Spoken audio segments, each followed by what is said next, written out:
Kejadian pasal 4. Manusia itu menggauli Hawa, istrinya, lalu mengandunglah perempuan itu dan melahirkan Kabil.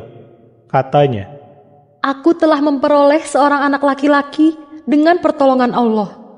Sesudah itu ia melahirkan pula Habil, adik Kabil. Habil menjadi seorang gembala dari kawanan kambing domba, dan Kabil menjadi seorang petani. Beberapa waktu kemudian, Kabil membawa sebagian hasil tanahnya sebagai persembahan kepada Allah. Habil pun membawa beberapa anak sulung dari kawanan kambing dombanya, beserta lemak-lemaknya. Allah berkenan kepada Habil dan persembahannya, tetapi kepada Kabil dan persembahannya ia tidak berkenan. Lalu Kabil menjadi sangat marah dan mukanya masam. Berfirmanlah Allah kepada Kabil, "Mengapa engkau marah dan mengapa mukamu masam? Jika engkau berbuat baik, bukankah engkau akan diterima?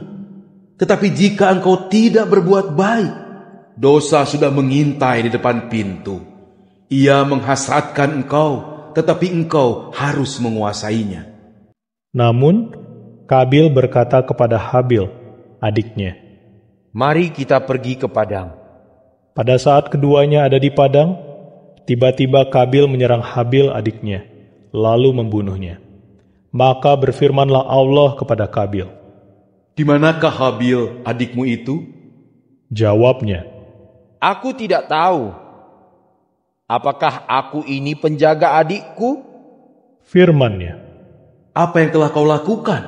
Darah adikmu itu berseru kepadaku dari tanah.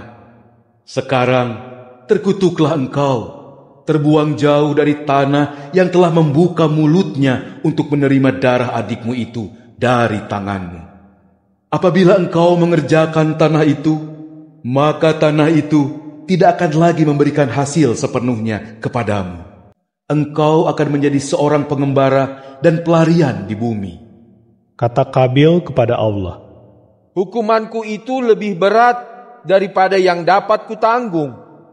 Sesungguhnya hari ini engkau menghalau aku dari tanah ini.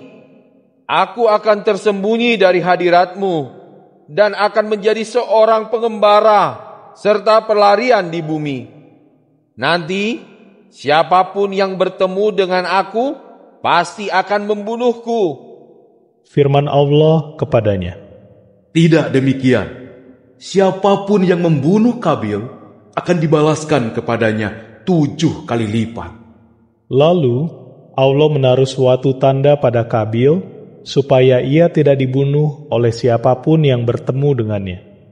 Maka pergilah Kabil dari hadirat Allah, lalu tinggal di tanah Nod, di sebelah timur Taman Firdaus. Kabil menggauli istrinya, lalu mengandunglah perempuan itu dan melahirkan Henok. Kemudian Kabil membangun sebuah kota dan menamainya Henok menurut nama anaknya. Henok mempunyai anak Irad. Kemudian berikutnya turun-temurun adalah Mehuyael, Metusael, Lamek. Lamek memperistri 2 orang perempuan. Nama yang seorang ialah Ada, dan nama yang lainnya ialah Zila. Ada melahirkan Yabal. Ia adalah bapa dari orang-orang yang tinggal dalam kemah dan yang memelihara ternak. Nama adik Yabal ialah Yubal. Ia adalah bapa dari semua orang yang memainkan kecapi dan seruling. Zila juga melahirkan anak, yaitu Tubal Kain. Ia seorang tukang yang menempa segala perkakas dari tembaga dan besi.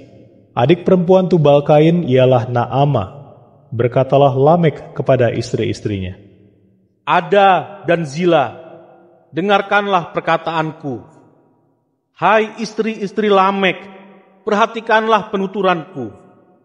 Aku telah membunuh seorang laki-laki sebab ia melukai aku, seorang pemuda sebab ia mencederai aku. Apabila Kabil harus dibalaskan 7 kali lipat, maka Lamek haruslah 77 kali lipat." Adam menggauli istrinya lagi, lalu perempuan itu melahirkan seorang anak laki-laki dan menamainya Set, sebab katanya, Allah telah mengaruniakan kepadaku keturunan yang lain sebagai ganti Habil, sebab Kabil telah membunuhnya. Kemudian bagi Set pun lahirlah seorang anak laki-laki dan ia menamainya Enos. Pada waktu itulah orang mulai menyerukan nama Allah.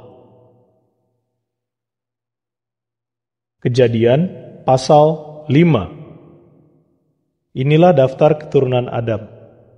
Pada waktu Allah menciptakan manusia, Ia menjadikannya sebagai cerminan Allah.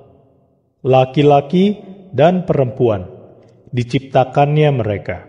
Ia memberkahi mereka dan menamai mereka manusia pada waktu mereka diciptakan.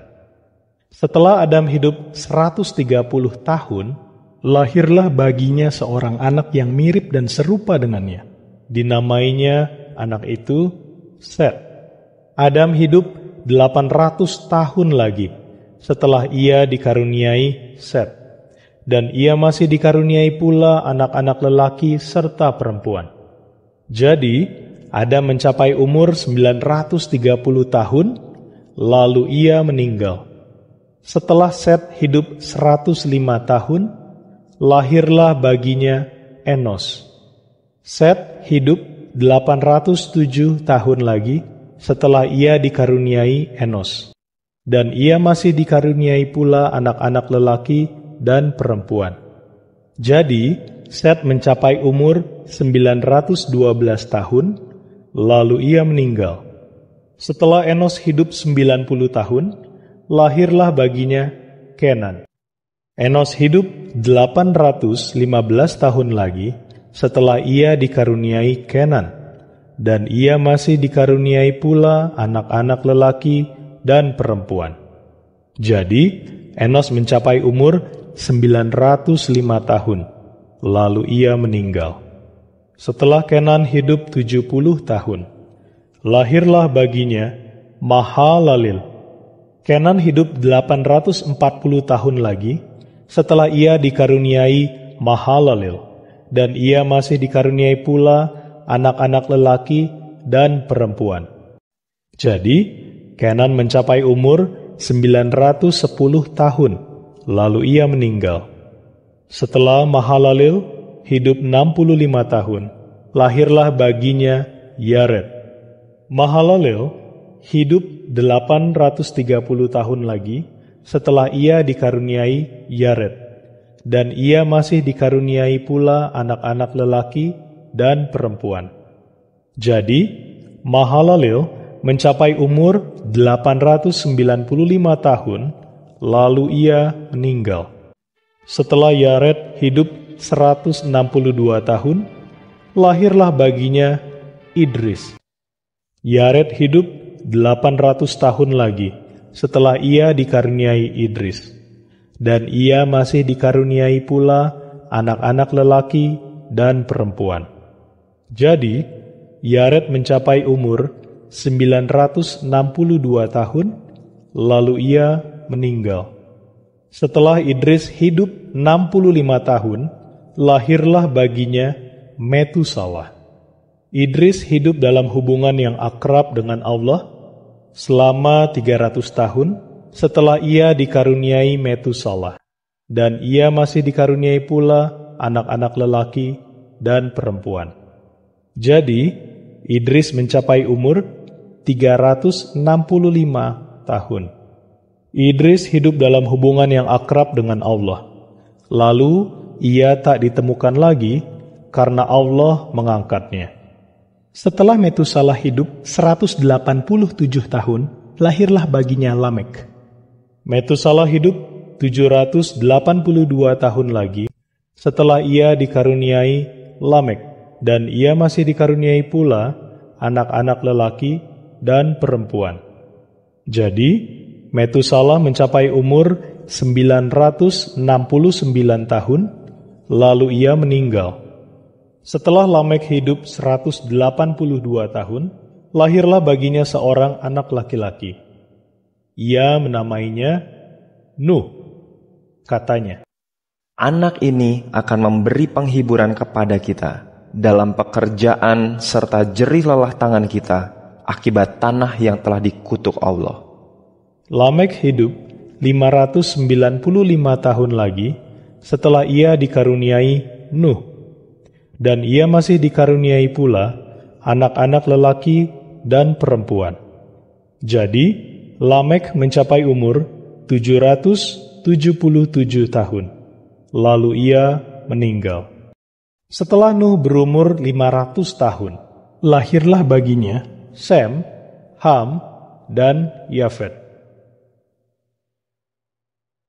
Kejadian pasal 6. Ketika manusia mulai bertambah banyak di muka bumi, dan bagi mereka lahir anak-anak perempuan, makhluk-makhluk ilahi melihat bahwa anak-anak perempuan manusia itu elok-elok parasnya. Lalu mereka memperistri perempuan-perempuan itu, siapa saja yang mereka sukai. Kemudian Allah berfirman, Ruhku tidak akan menyertai manusia untuk seterusnya, karena manusia itu fana adanya. Umur mereka akan 120 tahun. Pada zaman itu, ada orang Nefilim di bumi, dan juga pada zaman sesudahnya, yaitu ketika makhluk-makhluk ilahi bercampur dengan anak-anak perempuan manusia, dan perempuan-perempuan itu melahirkan anak-anak bagi mereka. Inilah para kesatria di zaman purba, orang-orang yang termasyur namanya. Allah melihat bahwa kejahatan manusia besar di bumi, dan bahwa segala angan-angan dan maksud hatinya hanyalah kejahatan senantiasa. Maka masyghullah hati Allah, karena ia telah menjadikan manusia di bumi, dan hal itu mendukakan hatinya. Berfirmanlah Allah, Aku akan menghapuskan manusia yang telah kuciptakan itu dari muka bumi, manusia, juga hewan, binatang melata, dan burung-burung di udara, sebab hatiku masyghul bahwa aku telah menjadikan mereka.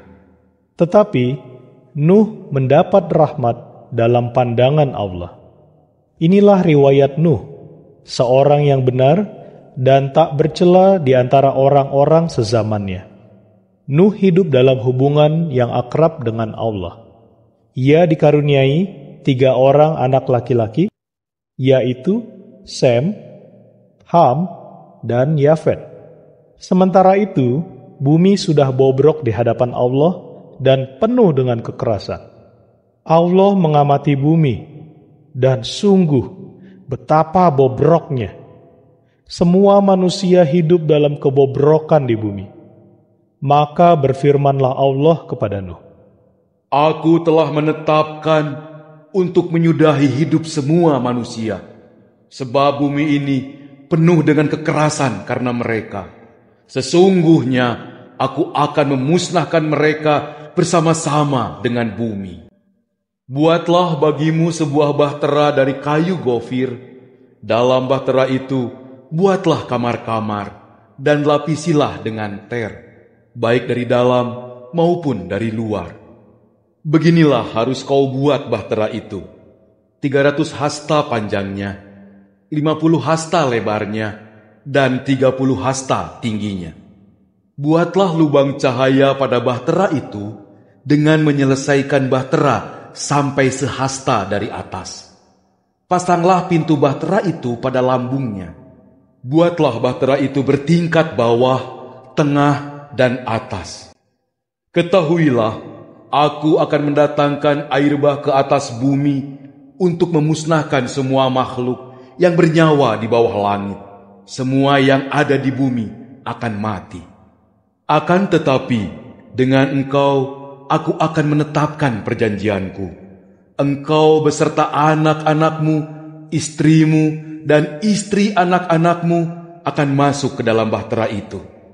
Dari segala yang hidup, yaitu segala makhluk, haruslah kau bawa masuk ke dalam bahtera satu pasang, yaitu jantan dan betina, supaya mereka dapat tetap hidup bersama-sama dengan engkau. Satu pasang dari berbagai jenis burung, berbagai jenis hewan, dan segala jenis binatang melata di bumi akan datang kepadamu, supaya mereka dapat tetap hidup. Engkau pun harus mengumpulkan segala bahan yang dapat dimakan dan menyimpannya. Itulah yang akan menjadi makanan bagimu dan bagi mereka. Nuh melaksanakan semua itu sesuai dengan semua yang diperintahkan Allah kepadanya. Demikianlah dilakukannya. Kejadian pasal 7. Allah berfirman kepada Nuh, Masuklah engkau dan seluruh keluargamu ke dalam bahtera, karena engkaulah yang kulihat benar di antara orang-orang zaman ini. Dari semua binatang yang halal, ambillah 7 pasang, jantan dan betina. Sedangkan dari binatang yang tidak halal, 1 pasang, jantan dan betina. Juga dari burung-burung yang di udara, ambillah 7 pasang, jantan dan betina, supaya keturunan mereka dapat tetap hidup di seluruh muka bumi. Karena 7 hari lagi, aku akan menurunkan hujan ke atas bumi ini, 40 hari, 40 malam lamanya. Dan segala makhluk yang telah kujadikan itu akan kuhapuskan dari muka bumi. Lalu Nuh melaksanakan semua yang diperintahkan Allah kepadanya. Nuh berumur 600 tahun pada waktu air bah datang melanda bumi, dan untuk menyelamatkan diri dari air bah, masuklah Nuh bersama anak-anaknya, istrinya, serta istri anak-anaknya ke dalam bahtera itu. Dari binatang-binatang yang halal dan yang tidak halal, burung-burung, serta segala yang merayap di bumi, datanglah sepasang-sepasang kepada Nuh di dalam bahtera, jantan dan betina, seperti yang diperintahkan Allah kepada Nuh. Setelah 7 hari, datanglah air bah melanda bumi. Pada tahun ke-600 kehidupan Nuh, di hari ke-17, bulan kedua, terpancarlah semua mata air samudra raya, dan pintu-pintu air di langit pun terbuka. Hujan turun ke atas bumi 40 hari, 40 malam lamanya. Pada hari itu juga, Nuh beserta anak-anaknya, yaitu Sem, Ham, dan Yafet, juga istrinya, dan ketiga istri anak-anaknya, masuk ke dalam bahtera. Mereka diiringi oleh segala jenis binatang liar, segala jenis ternak, segala jenis binatang melata yang merayap di bumi, dan segala jenis burung, yaitu segala unggas yang bersayap. Semuanya datang kepada Nuh dan masuk ke dalam bahtera, sepasang-sepasang dari segala makhluk hidup yang bernyawa. Semua yang datang dan masuk adalah yang jantan dan betina dari segala makhluk, seperti diperintahkan Allah kepada Nuh. Kemudian Allah menutup pintu bahtera itu setelah Nuh masuk. 40 hari lamanya, air bah melanda bumi. Air itu terus bertambah-tambah, hingga mengangkat bahtera itu tinggi mengambang di atas bumi. Air semakin tinggi dan bertambah banyak di atas bumi, dan bahtera itu pun terapung-apung di permukaan air. Karena air bertambah dengan sangat dahsyatnya di atas bumi, semua gunung tinggi yang ada di seluruh kolong langit pun tertutup. Air itu terus bertambah tinggi, hingga gunung-gunung pun tertutupi 15 hasta di atasnya. Maka musnahlah semua makhluk yang bergerak di bumi, burung-burung, ternak, binatang liar, segala kerumunan binatang kecil di bumi, serta semua manusia. Semua yang ada di darat, yaitu semua yang mempunyai napas kehidupan dalam hidungnya, mati. Demikianlah dihapuskan segala makhluk hidup yang ada di muka bumi, baik manusia, hewan, binatang melata, maupun burung-burung di udara. Semuanya dihapuskan dari atas bumi. Hanya Nuh yang tinggal hidup dengan semua yang ada bersamanya dalam bahtera itu. Air itu pun merajalela di atas bumi 150 hari lamanya. Kejadian pasal 8. Allah memperhatikan Nuh serta segala binatang liar dan segala ternak yang ada bersamanya dalam bahtera itu. Lalu Allah membuat angin bertiup melintasi bumi sehingga air mulai surut. Mata-mata air samudra dan pintu-pintu air di langit tertutup, dan hujan yang turun dari langit pun terhenti. Air berangsur-angsur surut dari atas bumi, dan setelah 150 hari, air itu pun berkurang. Pada hari ke-17, di bulan ke-7, terkandaslah bahtera itu di pegunungan Ararat. Sementara itu, sampai bulan ke-10, air terus berkurang.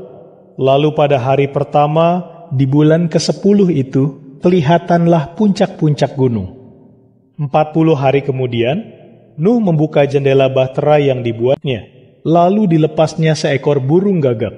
Burung itu datang dan pergi hingga air mengering dari atas bumi. Kemudian dilepasnya seekor burung merpati untuk melihat kalau air sudah surut dari atas muka bumi. Akan tetapi, burung merpati itu tidak mendapati tempat untuk hinggap karena air masih meliputi seluruh permukaan bumi. Maka kembalilah ia ke bahtera mendapatkan Nuh. Nuh pun mengulurkan tangannya, mengambil burung itu, dan membawanya masuk ke dalam bahtera. Ia menunggu 7 hari lagi, lalu dilepasnya lagi burung merpati itu dari bahtera. Saat burung merpati itu pulang, mendapatkan Nuh pada petang harinya. Tampak sehelai daun zaitun yang baru dipetik ada di paruhnya. Maka tahulah Nuh bahwa air telah surut dari bumi. Ia menunggu 7 hari lagi, lalu dilepasnya lagi burung merpati itu. Dan kali ini burung itu tidak kembali lagi kepadanya. Pada tahun ke-601, di hari pertama dalam bulan pertama, air sudah surut dari atas bumi. Ketika Nuh membuka atap bahtera itu dan mengamati, tampak permukaan tanah sudah kering. Kemudian pada hari ke-27 di bulan kedua, bumi telah benar-benar kering. Berfirmanlah Allah kepada Nuh, Keluarlah dari bahtera itu, engkau beserta istrimu, anak-anakmu, dan istri anak-anakmu. Bawalah keluar segala makhluk bernyawa yang ada bersamamu, yaitu burung-burung, hewan, dan segala binatang melata yang merayap di bumi. Biarkan mereka memenuhi bumi, berkembang biak dan bertambah banyak di atas bumi. Maka keluarlah Nuh beserta anak-anaknya, istrinya, dan istri anak-anaknya. Segala binatang liar, segala binatang melata, segala burung, yaitu semua yang bergerak di bumi, keluar pula dari bahtera itu menurut jenisnya. Kemudian Nuh membangun sebuah masbah, yaitu tempat pembakaran kurban bagi Allah. Diambilnya beberapa ekor dari setiap binatang yang halal dan dari setiap burung yang halal, lalu dipersembahkannya kurban bakaran di atas masbah itu. Allah menerima persembahan yang harum aromanya itu. Kemudian berfirmanlah Allah dalam hatinya, Aku tidak akan lagi mengutuk bumi ini karena manusia, sekalipun niat hati manusia itu jahat sejak kecilnya. Aku tidak akan lagi membinasakan segala yang hidup seperti yang telah kulakukan. Selama bumi masih ada, tak akan putus-putusnya musim menabur dan musim menuai, dingin dan panas, musim kemarau dan musim hujan, siang dan malam. Kejadian pasal 9.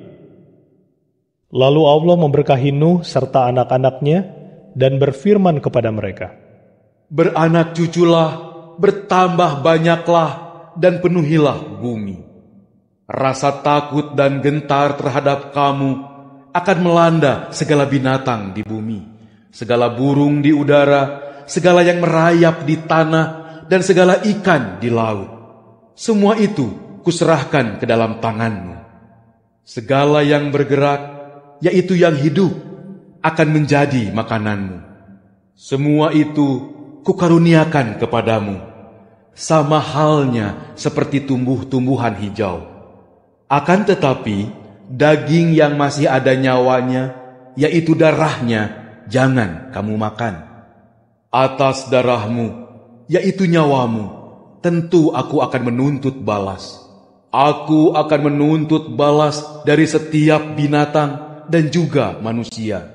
Aku akan menuntut balas atas nyawa manusia dari tangan sesamanya. Siapa menumpahkan darah manusia, darahnya akan ditumpahkan oleh manusia. Karena Allah telah menjadikan manusia menurut citranya. Tetapi kamu beranak cuculah dan bertambah banyaklah. Penuhilah bumi dan bertambah banyaklah di atasnya. Lalu Allah berfirman lagi kepada Nuh dan kepada anak-anaknya yang ada bersamanya.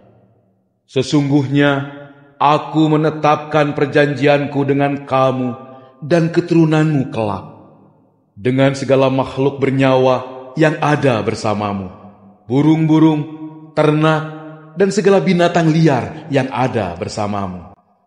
Semua yang keluar dari bahtera, yaitu segala binatang di bumi. Aku menetapkan perjanjianku dengan kamu.